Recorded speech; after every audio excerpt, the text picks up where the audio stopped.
Cade me Lafalcha. Welcome to Irish Granny Tarot. It's Saturday and we're going to do our book. I'm really hoping that you're going to like this book. We've done a previous book by the same author that was very well received. And I don't know why I stumbled on this until I was about 3/4 of the way through it, and then I realized why.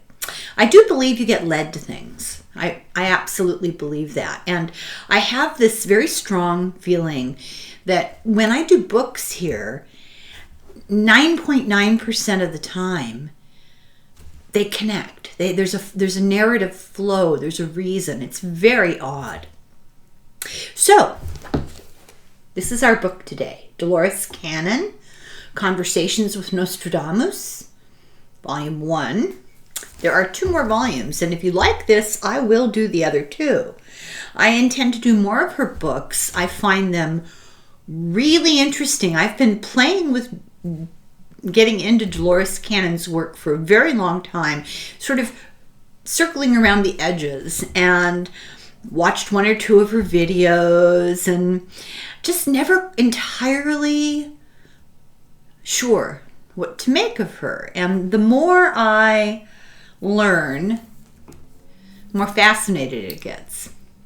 So you'll have to forgive me. I am recuperating from my booster, and I am kind of a big baby, but at the same time I feel like doo-doo, dog doo-doo. And if this is what the cure feels like, I'll take it over the disease itself any time. So I want to get this over with.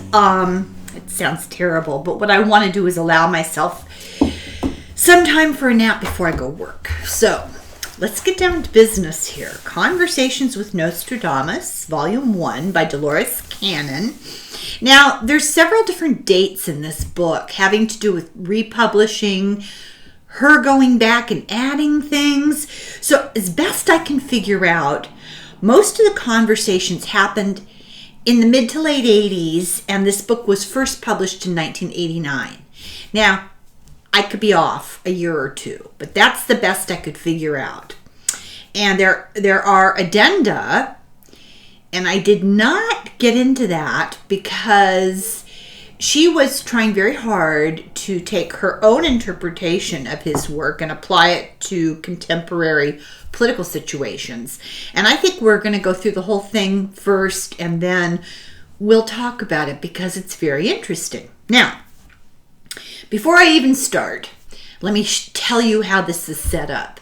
So Dolores Cannon did hypnotic regression. She took people, she started out treating people for smoking and, bad habits, overeating, smoking, whatever. And discovered, which she talks about in other books, discovered past life regression, which astounded her. We did Jesus and the Essenes. That was from that process. So what would happen to her is she would get somebody coming for anxiety or something, and she would do hypnotic treatment of them, and in the process they would regress. Sometimes they didn't come to her to be regressed, they just did regress and start talking about these past lives, and she'd pursue it because it was really interesting to her.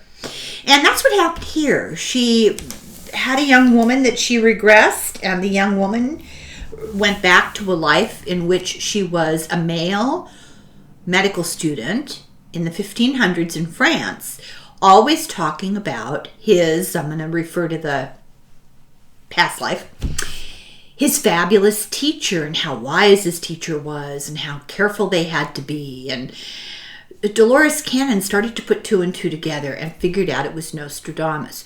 So when we get into this book, I'll say it again at the time because it's part of the narrative, but I really want to stress, she spoke to this young woman alive in a contemporary time period for whom she did hypnosis. The young woman went back and sort of channeled, I'll use that word, I'm not sure it's correct, channeled her former life and spoke as the man she was in her former life. But that led to her speaking with Nostradamus and passing the information on to Dolores Cannon. And it happened that way because, and this is the interesting part, this was not the spirit of Nostradamus. This is not the dead Nostradamus' soul speaking to Dolores Cannon through an intermediary. This was the live Nostradamus at work in his studio in France, meditating, focusing. He did scrying, he looked into glass, he looked into water, and it elevated him to a different dimension, basically. As a live person, he was able to connect with this time period. The woman who, in a previous life, had been his student.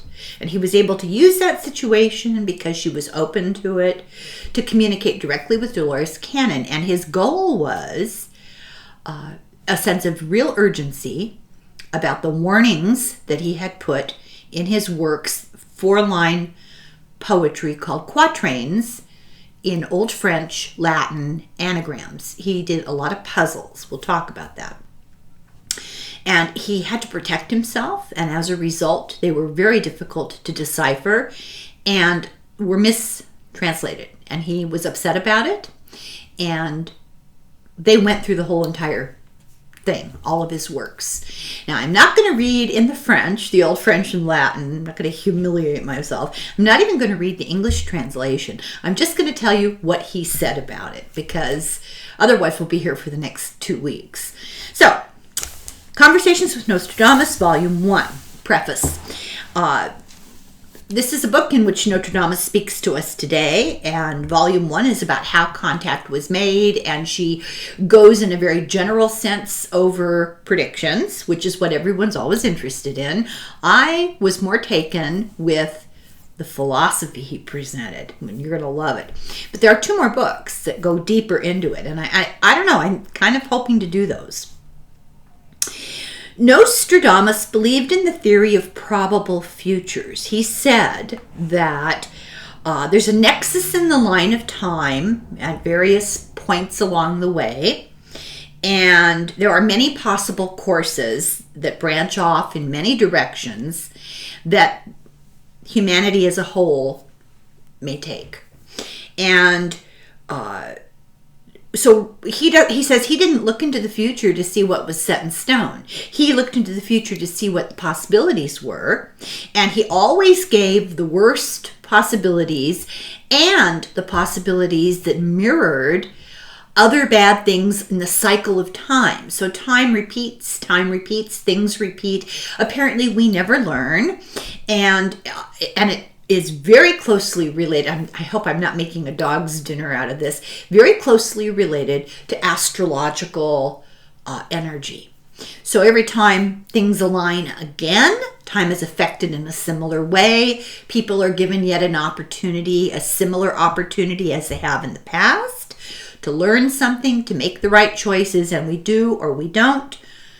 Astrological bodies move, energies change, time passes, the cycle resumes, we come back again to the same astrological setup, and I'm horrifying everybody, I'm sure.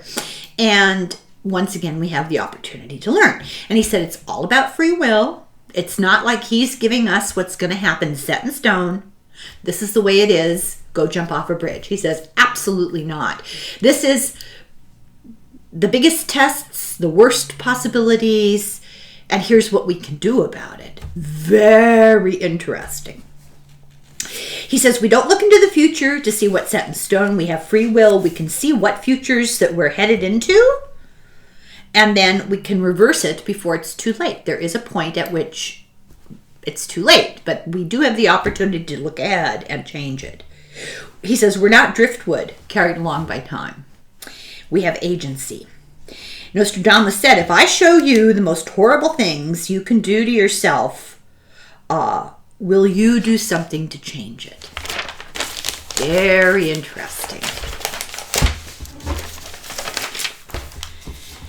Time is malleable. It can be manipulated. The future is not set. There are many paths, and it's our choice. And if I repeat myself, it's because he reiterated this. He really re-emphasized in many different quatrains, his 4-line poems. He presented the same things over and over. Just as an example, in one set of 4 lines, he will conflate 2 events at different times in history that are kind of similar because of the astrological energy at play. So he'll talk about World War II, but he'll also be referring to something that's going to happen, hasn't happened yet. And that's why so much confusion. People think it's all one thing. And also some of his terminology was misunderstood. For example, which we'll get to, he often said the new city, and people assumed New York. Well, no, that wasn't what he meant at all. Most of the time when he said the new city, he meant Rome. Anyway, he wanted to prove that his visions were wrong. He didn't want to see all these disasters come true. He said these are a warning. We have a choice, which is why he wanted Dolores Cannon to write the book. He knew that she was prepared to cope with his messages. So chapter 1, Message from a Guide. He lived in France in the 1500s. He wrote 4-line poems called quatrains in Old French and Latin mixed together.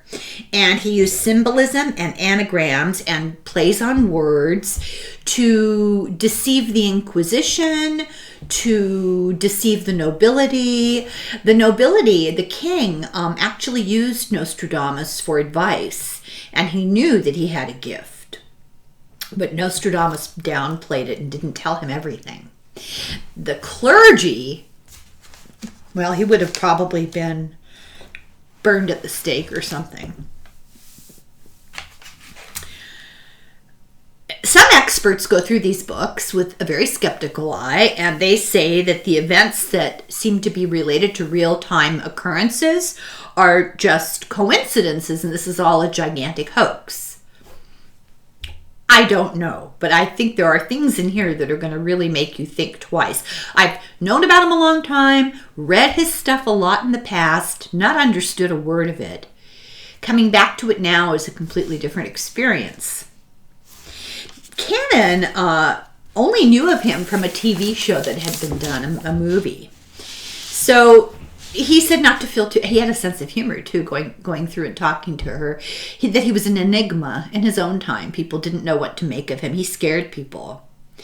As a doctor, because that's what he was a medical doctor, he had unknown cures.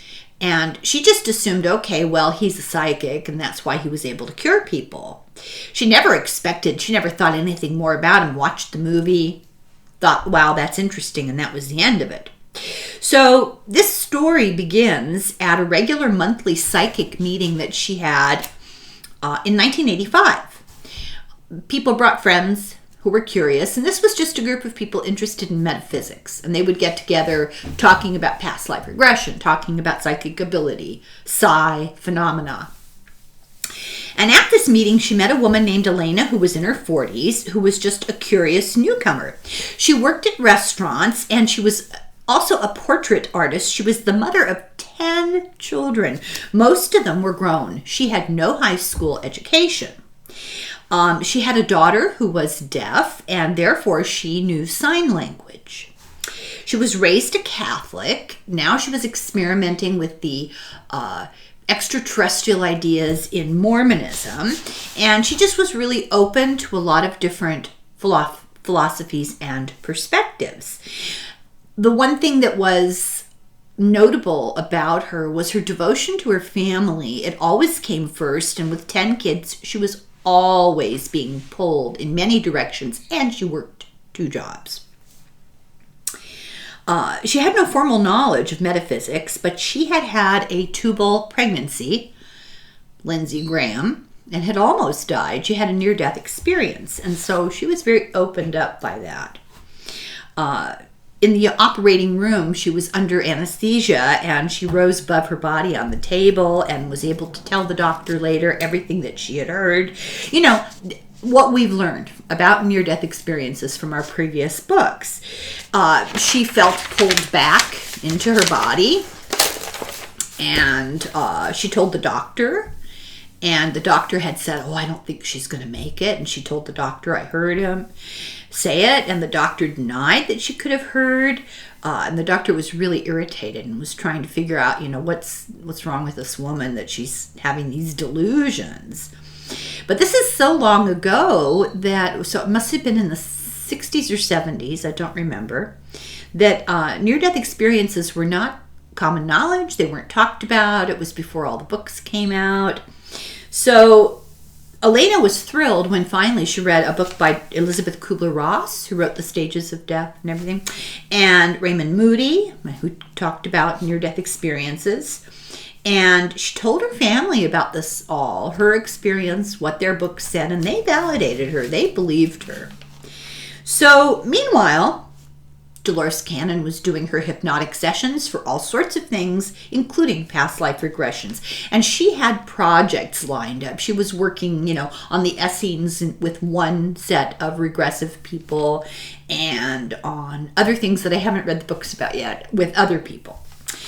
So she had this interest, Elena did, in the psychic group, and she talked to Cannon, met her, and Cannon said what she noticed from this group of people was just because you had psychic abilities, that didn't make you a better hypnotic subject. That she still had a hard time finding people who were good hypnotic subjects. What makes some people good hypnotic subjects are somnambulists. If you walk in your sleep, or you did when you were a child, it's more likely that you'll be easy to regress under hypnosis.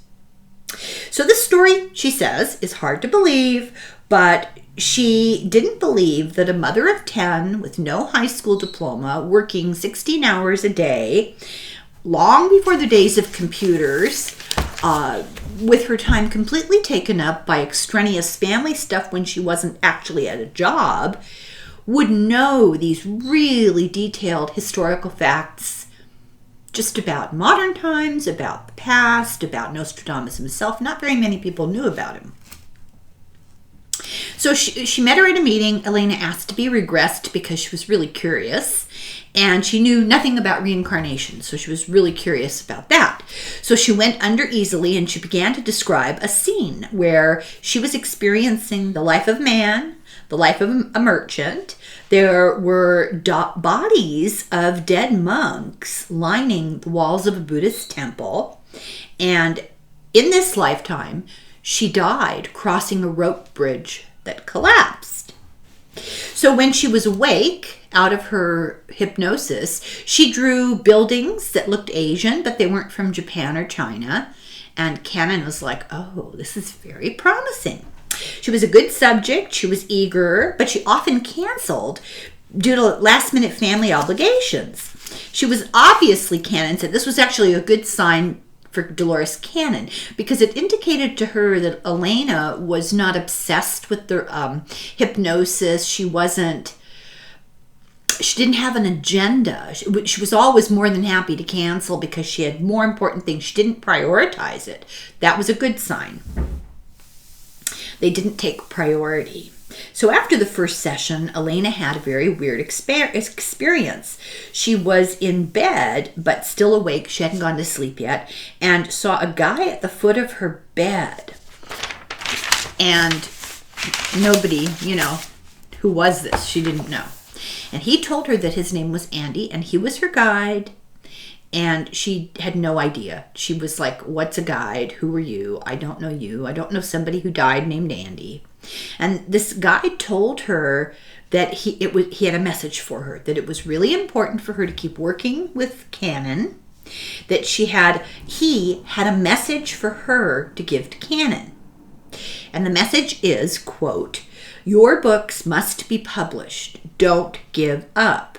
On the other side, they're worried you're losing hope. These books are extremely important. Now, the story is that Dolores Cannon had these books ready to publish, and nobody would publish them. And she was getting really discouraged because publishers were trying to get her to change parts of the books that she thought were important, dividing up stories, changing narratives, organizing them differently, leaving things out. And she believed that they needed to be published intact the way she had them written. So Elena didn't know this. She didn't know that Cannon was working on other things and was trying to get books published. She also didn't know that there'd been a very discouraging setback, a conversation that she had with a publisher that made her want to quit. So Elena was very confused, but she gave Cannon the message. And weeks later, at the next session, she wanted to be regressed. And so they had a hypnotic session. And Cannon told her, go back to a life that was very important to you. So Elena has no trouble doing this, and she goes back. She's a man, and she says she's looking at a stone wall that's enclosing a big city. And she appeared to Cannon to be really upset, and she said, I have to go see the teacher. Elena seemed unsure how much information to give to Cannon, like previous Cannon subjects who had secrets that were esoteric. This was a red flag for Cannon. Elena knew stuff that she didn't feel comfortable sharing. And Cannon knew enough about the past and her experiences with other regressions to recognize that this is probably somebody who's been sworn to secrecy. And it's against their moral structure to talk when they've taken this oath. And oftentimes in the past, she's found that these people are impenetrable. She can't get anything more out of them. Elena, as this person in the past, this man, told her that he had a very learned teacher who had to teach in secret. So Cannon kept working on her, and Elena was very quiet, very reluctant to say much. And suddenly, this booming voice came out of her mouth. This is where it starts to get really interesting. And through Elena, this male voice said, Dolores, this is Andy. I am Elena's guide. She's not ready for this yet. So Cannon was enormously shocked. Andy said she's confused, and while this life with Nostradamus has happened for her, she's not quite ready to look at it yet. And Cannon is thinking, excuse me, Nostradamus? What are you talking about? So this is the first time that Cannon had ever been told to take a subject under regression to a different life, to stop and go to some other life. The voice said, you need to do this incrementally. Go to a more recent life in the 19th century. So then Andy, the guide, before he left, said to Cannon through Elena, did Elena give you the message? The difficulties will pass. You're being tested. You must publish your books. So Cannon, in an aside, said that her understanding is that there are guides at all different levels that don't know each other, but they have a common ground. And you're on the right path. No matter what your direction is, you're on the right path. That your path may be more curvy and rough. It's like, Kim says, we're all going the same place. Some of us just take longer to get there, have a rougher trip, take detours. Our paths are not paved well, or there are obstacles along the way, but the guides are at all different levels to help. But also there are entities who don't want to see progress. And we're at a time right now where enlightenment can happen. Now, keep in mind that when I say right now, I'm talking about the time these regressions were done, which is the mid to late 80s. That it's a time when enlightenment was possible, but there was a struggle going on against enlightenment by the entities who didn't want it. Andy, the guide, told Dolores Cannon, you will get public attention from these books, and it's really important that people know about it. Your books are the truth people need to know. There is a group that will defy and resist the information, and I know you're discouraged, but hang in there. And he told her when and how to resubmit the manuscripts that would make it successful, and it worked. So he advised against cutting up her material, as suggested by two companies. He gave a message for Elena, how to meditate. And he told Cannon to take Elena back to the 1800s. She believed she was a woman married to a Kansas wheat farmer. It was a very boring life, but it was important to get her used to just being regressed. Usually, when Cannon discovered when she regressed people, they do go to boring lives. Most people's lives are fairly non-interesting, and it's easier for people to face something uneventful than to be Marie Antoinette. That's just not a thing. But it's very unusual, she said, to have an intervention in a regression from a guide. That was really weird. When Elena woke up, she had no memory of Andy. She did feel that she had been invading a confidence, something about a teacher teaching very private stuff, and I felt as if I was violating a rule. Interesting. So, chapter 2, I, meaning Canon, I meet Dionysius. So 2 months went by before the next session. And once again, Cannon told Elena to go back to a life that's important to you. And she went back to being a man, walking to a teacher on the outskirts of a big city. And she appeared more comfortable now, but still hesitant to reply, still really cautious. She told Cannon she was one of 6 students, and sometimes as a group they met, but sometimes they met one-on-one. It just depended on what work was being done. And she said in a voice filled with awe, he's teaching me the study of life, how to heal the body, how to heal the mind, how to see the future. He knows more than any man on earth. And Dolores says to him, Elena, to me these are wonderful things. Why does this have to be kept a secret? And she says, because the people are superstitious, the people of the church, the Catholic Church. And Cannon says, does this man have to hide because of his beliefs?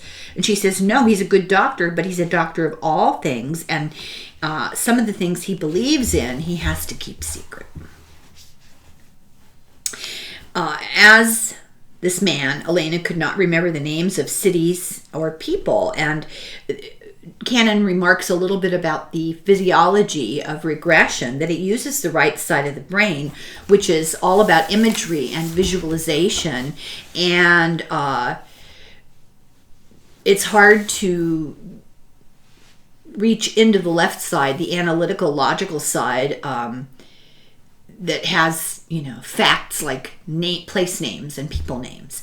And she says the subconscious does not understand numbers and it doesn't understand time. At the beginning of the regressions, you just graze the surface, but the story and the emotions are really what's most important. The little details will all evolve in time.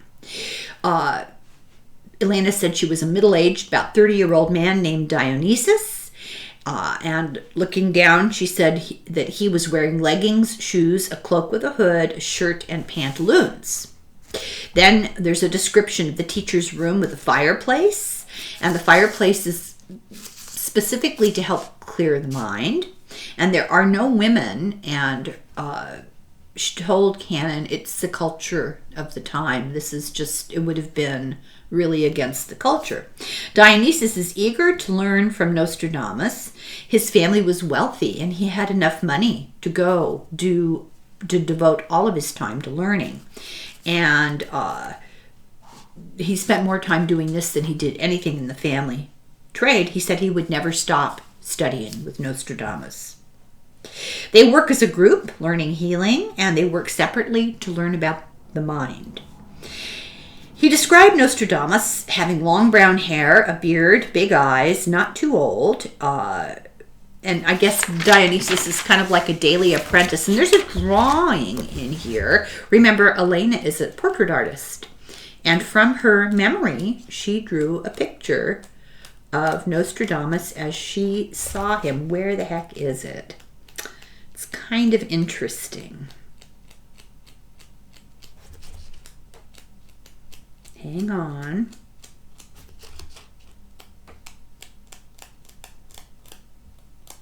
Oh, shoot. Well, at some point here I'm going to stumble on it. Why can I not find it? Oh, because it's at the very beginning. There we go. Okay. Sorry about that.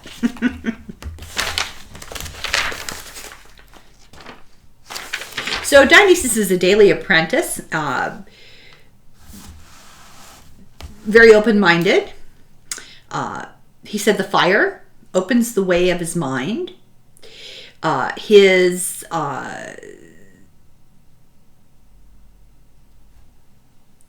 methods, the way that Nostradamus does things are difficult for those who are not ready. You have to be ready, and those who are ready won't be frightened.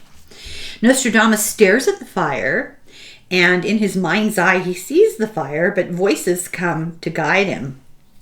Dionysius, the same thing. And you go in within yourself, and you use the 4 elements to guide you. They're talking about air, water, earth, and fire.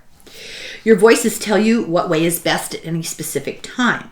The teacher helps you to do that, to access it. And looking at the fire helps to control the wandering of the mind. So we're talking about a focused, guided meditation. It doesn't have to be a fire, but fire is a symbol of the light. So Elena was hearing many voices while she was under, and she was very confused. So Canon had him go to his home. And it turned out he lived with other students. Nostradamus says he says that Nostradamus says, we're not talking to Nostradamus yet. Dionysius says that Nostradamus says it's nice, but they don't have any need for material things. It's just not what they're focused on. They have a live-in housekeeper, and the students live together with Nostradamus, and they get money from his family. They're reading the Lost Book of God. More about that later. Parts of the Bible are being actively removed by the church, he says. Now, almost nobody reads. Everything is in Latin. Unless you're educated, you don't know Latin. Until Gutenberg, people did not have access to the Bible. So the church took things out of the Bible that didn't conform to their control system. So Canon was writing about Jesus and the Essenes, and so she was really anxious for more details about this, adulterating the Bible. And what they took out is that when Jesus was young, he had the powers that he did as a man, but he didn't have the compassion that he had as an adult, and sometimes he used his gifts willfully and mischievously. He had a playmate fall down dead because he was angry with him, and he brought him back to life because he was sorry for him. These are things that they have been taken out. The church only wants people to know the good. And Canon says they don't want people to know he was capable of human emotions. And he says there are many passages, but it's all in one book that they're taking out. And Elena, Dionysius through Elena, was not able to give a lot of details about names of books and where to find this stuff. Canon asks what else does it say about the life of Christ that they're taking out.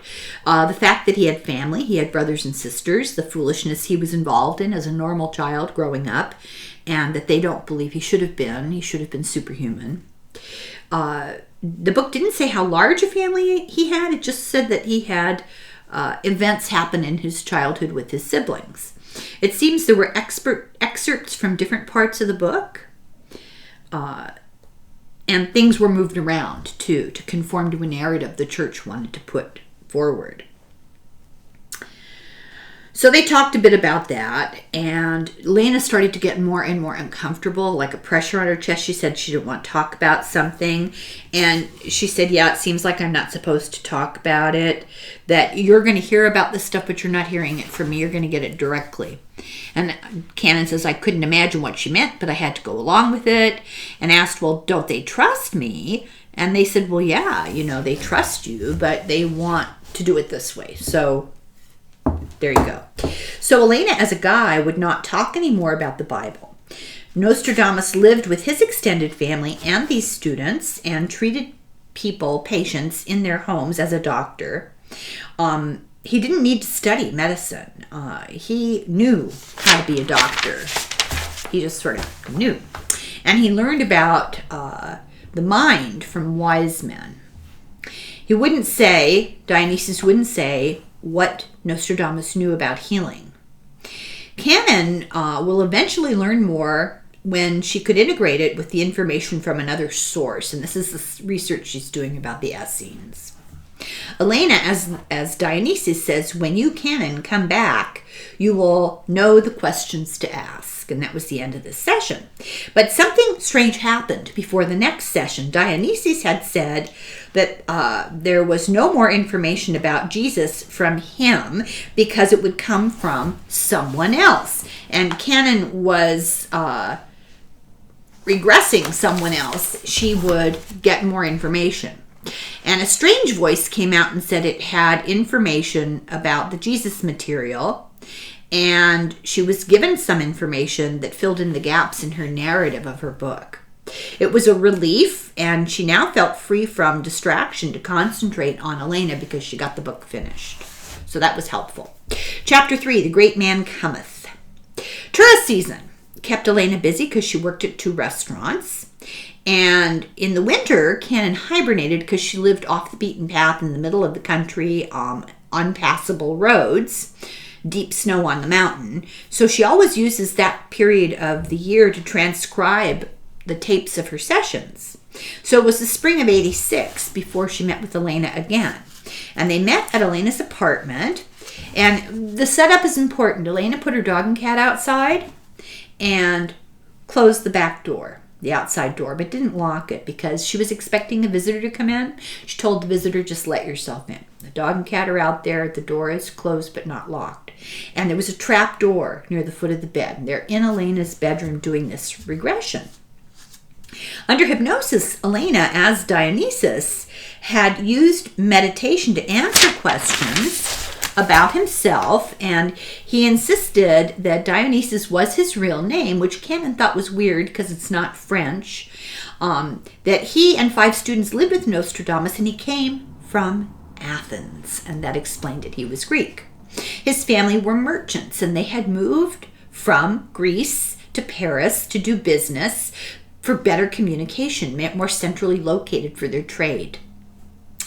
They came when he was young, and he had studied at Notre Dame, and he had been learning the law, but he felt that the law was unfair to the poor, and he wanted to do something helpful. He wanted to be a doctor, and he apprenticed to Nostradamus. And he preferred him to university teachers at the medical school. He said that Nostradamus was able to stop the pain of surgery through something that he described that was like hypnosis, and that he gave them a little opium and laudanum to get the mind quiet and to lower the heart rate, and they didn't die of shock, they didn't bleed as heavily, but they had to be really secretive and pretend that the patients were, their pain and their bleeding were controlled only by the medication because they couldn't talk about the meditation. They had to be secretive because people were so superstitious. And he said that when they don't understand, they think it's the devil or witches. Society does not understand the unknown. Still doesn't. So most common illnesses around, she asked him what they were. And he said, well, diseases from filth and smoke, bad hygiene, black lung, and Nostradamus would tell the poor, drink more clean water and go to the country more. Then there was a plague that even Nostradamus could not cure, and Dionysius said it turned the face black, the Black Death. What they don't talk about right here, I'll just toss it in. He was married and had a couple of children, and he was out healing other people, and his family died of it. And he never got over it. So surgeries were done in the hospitals, but they were also done at the universities. Amputations were common because people would get sores that didn't have antibiotics, and they'd have to cut off a limb to prevent gangrene. Abdominal surgery was rarely successful. People died of shock and trauma and infection. There was no need. He said he was surprised when she said, well, what about births in the hospital? He says, well, you don't have to go to the hospital to have a baby. And in all of these situations, they use meditation. He stares at the fire, but he can also stare at white sand over a mirror. This is what Nostradamus does. He stares at it, makes a pattern, maybe with a quill, and he's able to see with his inner eye. He covers the mirror with sand and uses a quill to trace designs, and then he writes what he hears inside of himself. It's just a form of concentrating his mind. Nostradamus can look at a design, or he can look just into a clear mirror, either way. And he'll write for 2 to 3 hours and receive visions, or he'll hear voices and then write the quatrains. So Dionysius said we're instructed not to talk to him at all during these times. He needs quiet. And then Canon says, now strange things start to happen. The dog that was outside while Elena was under had been barking, and Canon kind of heard it out of the side of her head and said, oh, to herself, the visitor's here, and the visitor will stay in the living room. And but suddenly, the dog and cat both came in and sat on the floor staring at her, just staring at her the whole entire time together, staring, which she found out later was really abnormal behavior. And no visitor came in. But Elena had her eyes open while hypnotized and started tracking somebody walking across the room. And Canon heard footsteps over the trapdoor at the bottom of the bed. And Elena began being evasive as Dionysius and saying things that are secret I cannot describe now. So it's like somebody came in and told him, hey, no more talking. Elena acted uncomfortable, like Dionysius wasn't supposed to talk and had been caught in the act by the invisible person he saw. Elena turned to the corner of the room and said, let me ask him first. And then she said to Canon, I cannot share at this time. He will talk to you at some time. So Dionysius is telling Canon, he will talk to you at some time. Who's he? So Canon said she felt the hair stand up on the back of her neck and a chill run down her spine, that she felt she was in the presence of an invisible person, and she figured it was a great psychic who saw her, but that she couldn't see, and this had never happened to her before. How could he talk to her? How could she find a reincarnated Nostradamus? Now, she's still thinking he's dead and it's his spirit. No. So Dionysius told her that Nostradamus would talk to her through him, Dionysius, and another completely different person other than Elena. Canon said, I hope he knows I'm searching for lost knowledge and I mean him no harm. And Dionysius says he is aware. And the tape ended and she got up to greet the visitor, but there was nobody there. But the front door was open, and the front door had been tightly shut. When she came out of it, Elena was less confused and more spontaneous. Canon moved Dionysius ahead to another important day, and he says, I'm receiving information that astounds me, but I can't share it with you. But he said that this was the first day that he's talking about him being in a meditative state. And he says this is the first day he ever had visions and didn't just hear voices. He said he saw tall buildings with metal sides with a lot of people inside, and many fast things moving around the city, metal containers with clear metal. And he described clear metal very often, and Canon figured he's talking about glass because he didn't know about glass then.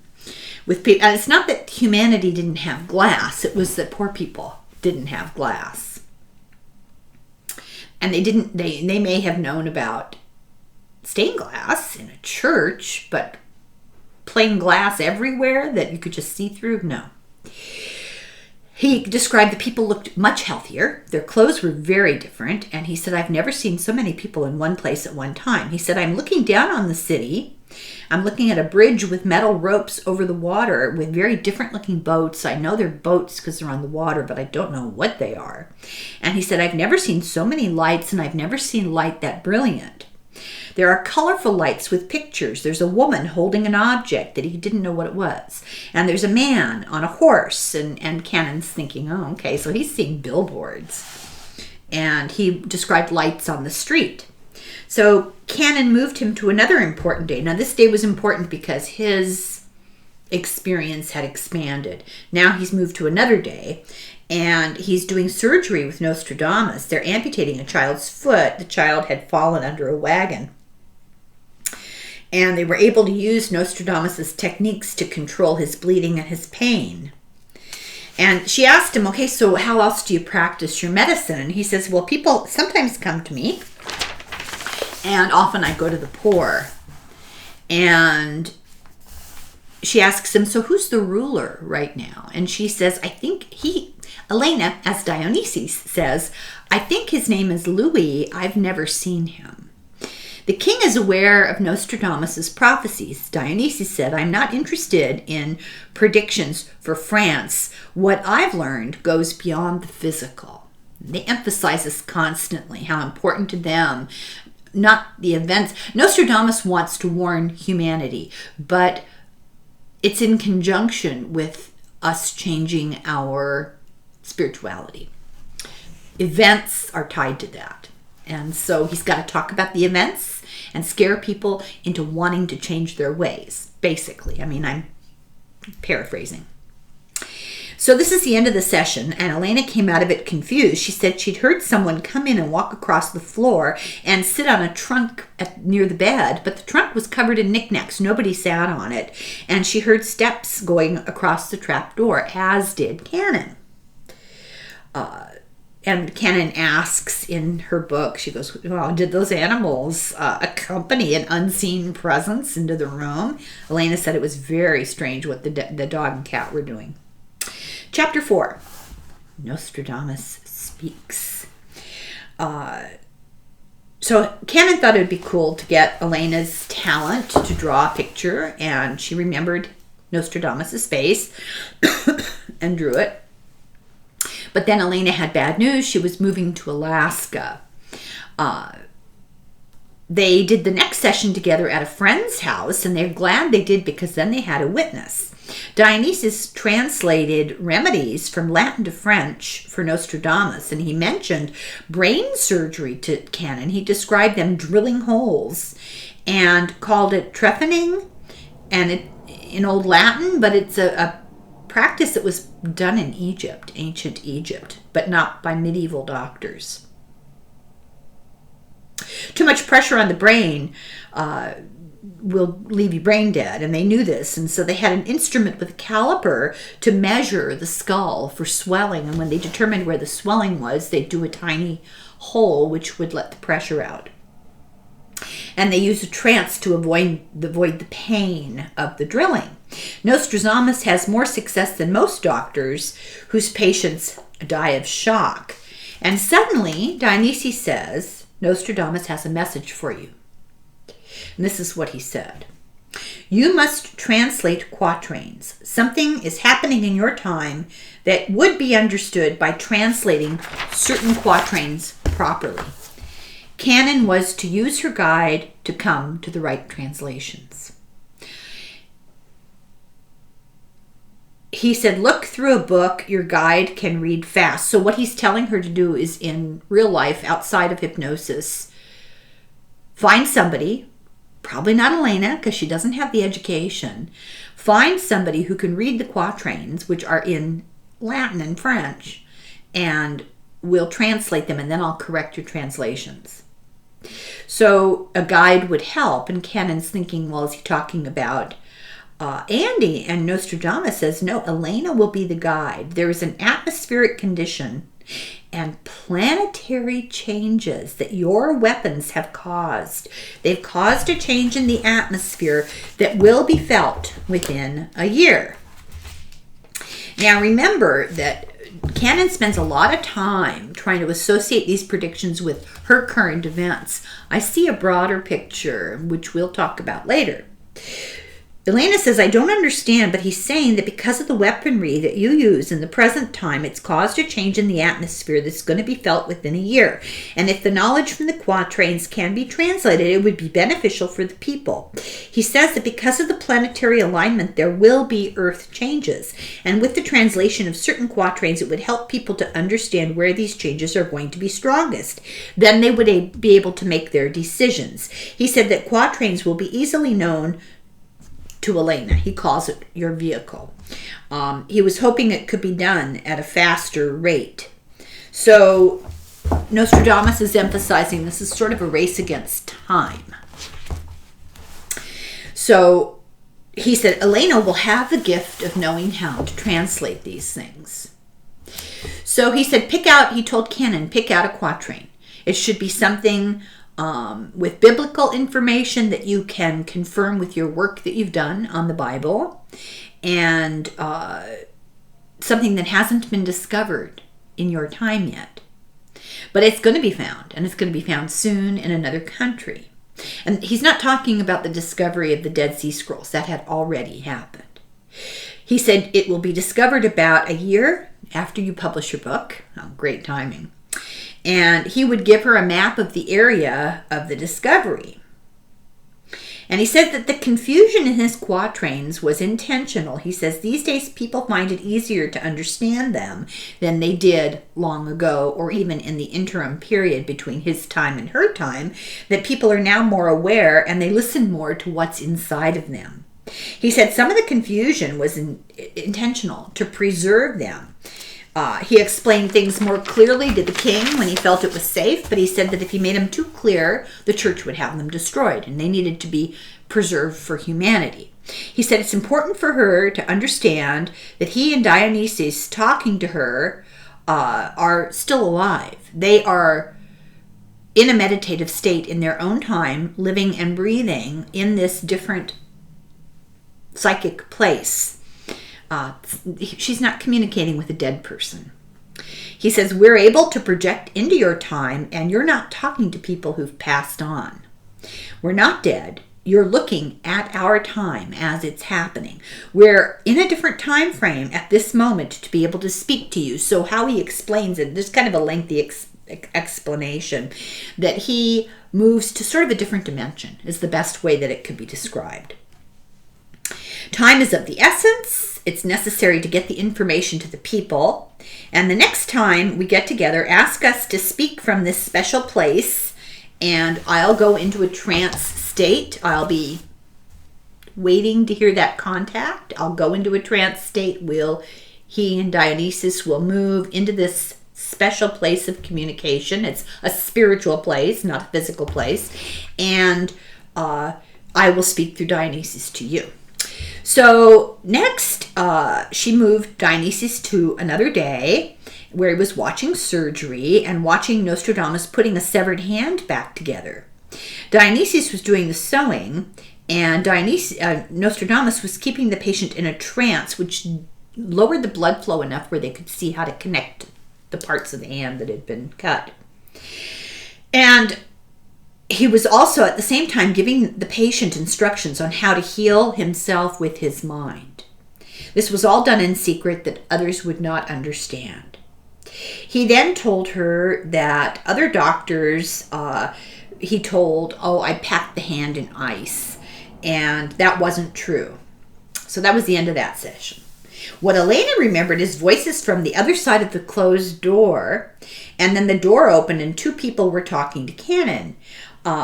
She said they were in a room, but not in a room, like the clouds and mist around it, and she remembered only Nostradamus's eyes. So she was able to look into this spiritual place of communication. She didn't know if she wanted the responsibility of translating all this stuff for the future. She didn't feel up to it. She thought it was egotistical to think that she could do it.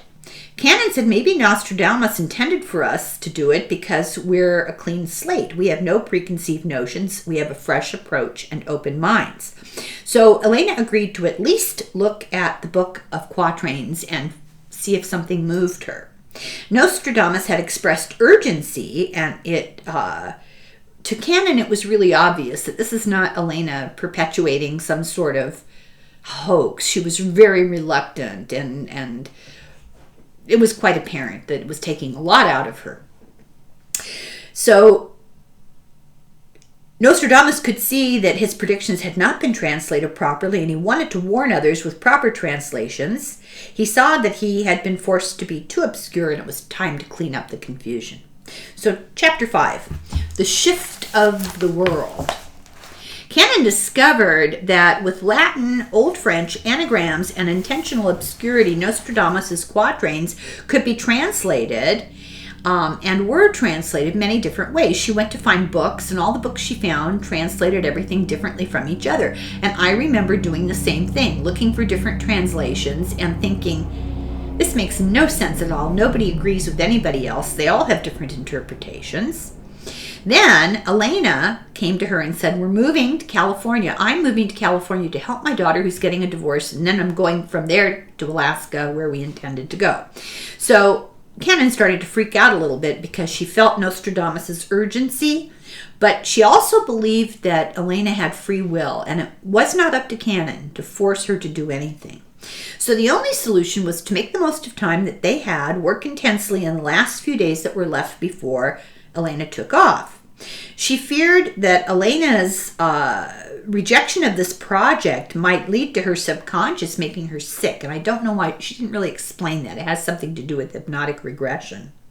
So weirdly, Elena agreed to a session right after a monthly group meeting, weirdly because she had worked all day, and with no knowledge, somebody came to this meeting before the regression session that nobody else knew about.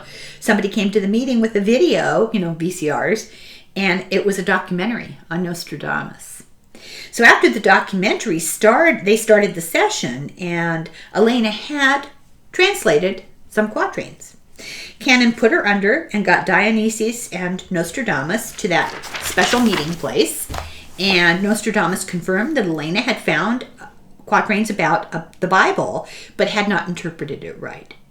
This thing talked about a lost work that coincided with Canon's new book about the Essenes. Nostradamus said that there's no map yet. He's not going to give them a map because he knows that it would be used by others for monetary gain, treasure hunters. But this book that's lost will be found in the mountains by a city somewhere in the Caucasus. And it'll be a white person pretending to be a desert person. Oh wait, not someone in the Caucasus, someone of Caucasian background, a white person pretending to be.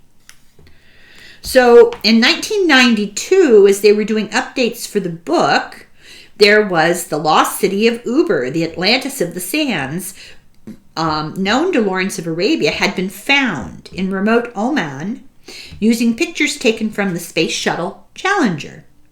Ruins of the oasis city were discovered, mostly buried under sand, at a well site in southern Oman's empty quarter.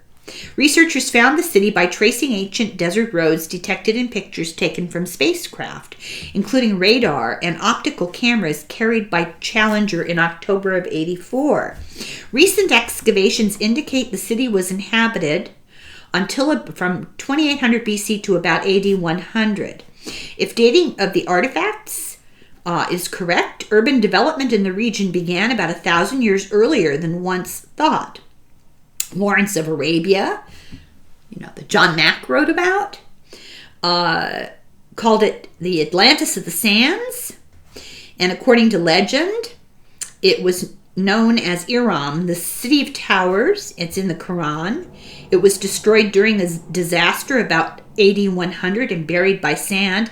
Evidence indicates the city fell into a sinkhole created when an underground limestone cavern collapsed, and there are documents there that the church was not able to get their hands on.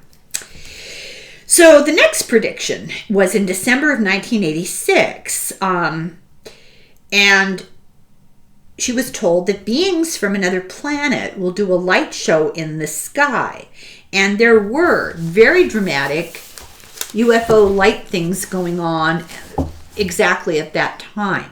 Now, a lot of the time he uses astrological things to describe the exact time things are going to happen. I don't know astrology at all. You should read the book if you do, because it's really interesting. So the next quatrain they asked about referred to Chernobyl. He said that it's correct, as Canon asks, that the scientists were trying to downplay the damage, and it was much worse than what they admitted to. They lied to prevent a panic. Unexplained gas, he said, would rise from a volcano, or had risen from a volcanic lake in Cameroon and killed 1,500 people. The air was poisoned and they were unable to breathe. Crops were destroyed. People didn't know what had happened. Well, he said it was a gas arose. And because of the Chernobyl accident, there will be damage in the north and the northwest, north near Russia, west on the west side of North America towards Canada. And there are differing degrees of severity, and he talked about what obviously was genetic damage and crop failures. Then he refers to a new city, but he's not talking about New York City. He predicted a shift of planets at the end of the millennium, and within 6 to 10 hours, it would cause the continent to disappear. And it could be avoided if people were made aware of climate changes. So obviously something happened that shifted that particular timeline into the future. Didn't ameliorate all the problems, it just prevented the entire continent immediately disappearing. Nostradamus says, if it happens, civilization will cease to exist as you know it, and it will be the beginning of a new age. You can stop it by stopping military explosions, and they did. They had some sort of a nuclear arms treaty where they stopped testing underwater. So Cannon tries to speed things up by asking about common interpretations of the quatrains, about earthquakes, hunger, and famine. And he said, yeah, earthquakes are caused often by planetary alignment, and famine is caused by weapons of war, that the accidents of weapons of war affect the crops, and then you have famine. War might be avoided if the West develops a new awareness of the weapons that they have and stops screwing around with them. He didn't say that, I did. And she asks him, you've spoken about 3 antichrists. Talk about that. And he says, well, Napoleon was number 1, Hitler was number 2, and the third is probably from the Middle East. He said, if natural disasters happen sooner, this is going to distract people from the political warlike stuff going on. And all of this is really about a shift. So this is where things start to get confusing, because he's saying, if this happens and you make these choices, this is what the results will be. It's mixed in with things that happened in the past. I can't tell you exactly because who it is and where it is depends on all these different choices. So bear with me, I'll do my best. And I would suggest, if it's too confusing, really read the book. It's really good. So earthquakes and volcanoes are caused by accidental explosions of weaponry in the ground. And this shift will happen before 2000 and cause a great upset in the United States, England, France, and the Middle East. Well, we know, as far as we know, this didn't happen. This shift won't bring death, but a different awareness. Aha! And I'm thinking, are we really talking about 9/11? There will be people left around to make a new beginning, that Earth is only a material thing that has a limited life of its own, and it will come to an end. It's inevitable. He says if the shift is as bad as it can be, that no cities will be left as we know them now. All the central part of North America will be preserved, and water mass will grow over the continents. Continents that are connected now will be separated by water. No country will be unaffected. There'll be a new strait in Africa. And what happens with our weapons will have a large effect on how much and how soon. People will have to decide. It is entirely up to us. And I'm not going to read this. It basically, what he's talking about is the worst case scenario that he predicted, and it didn't happen. But it's everything you can think of that people have predicted, like, what's his name in Virginia Beach? Just that there'll be something that will trigger some bad decision. That's an accident, would trigger an accident, which will affect the earth, earthquakes and volcanoes and floods and weather changes as a result, like nuclear night. And there'll be famine and war, and it'll be a huge mess. She asked him when Elena's leaving and when she moves, is there somebody else who can help me with this? And he said, there's somebody, and the name is like Brian. And she said, oh, well, I don't have a Brian, but I do have a Brenda, and she's really good regressing. He said, Elena could probably do it from a distance, but does she really want to? Nostradamus said, try to do it in the next 3 months and finish by the fall. And he said, this will be accomplished. You must do this. Go through all the quatrains. So Canon was afraid of losing contact with Elena. She felt a lot of pressure. She was seriously depressed by this horrible prediction that he made, but she realized that life has to go on. There's no sense burying your head in the sand, and that you really have to strive to understand your fellow man. So this is the message that I think is important for our time right now, that he repeats over and over. You have to face it. You have to go on. You can't bury your head. You can't pretend it's not happening. The more you say it's too difficult and I can't cope with it and I'm just going to concentrate on my family and friends, the worse it will be. So I'm going to end this video right now. That's the end of video 1, and we'll start video 2 here in a second. And I hope you're enjoying this. It's really interesting. So, it's long of oil.